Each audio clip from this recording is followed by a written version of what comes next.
Hello అండి, ఇంట్లోనే ఈజీగా చిల్లీ చికెన్ చేసేసుకోవచ్చు. ఇలాగా బోన్లెస్ చికెన్ తీసేసుకొని దానిలో ఉప్పు, కారం, అల్లం వెల్లుల్లి paste, white pepper powder, garam masala, 2 spoons maida, 2 spoons cornflour వేసేసుకొని మొత్తం కలిపేసుకొని ఆయిల్ హీట్ చేసుకొని మీడియం ఫ్లేమ్ పెట్టుకొని ఇది ఎర్రగా వచ్చిందాక ఫ్రై చేసుకోవాలి చికెన్ని.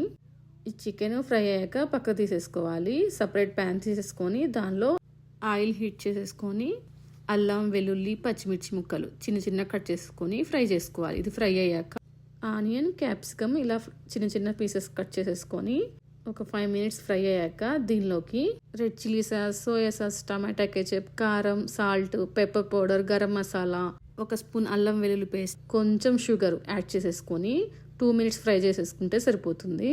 నెక్స్ట్ దీనిలోకి కొంచెం కార్న్ఫ్లోర్ కలిపిన వాటర్ కూడా యాడ్ చేసేసుకొని ఫ్రై చేసిన చికెన్ కూడా యాడ్ చేసుకొని ఒక 5 మినిట్స్ ఫ్రై చేసుకుంటే సరిపోతుంది.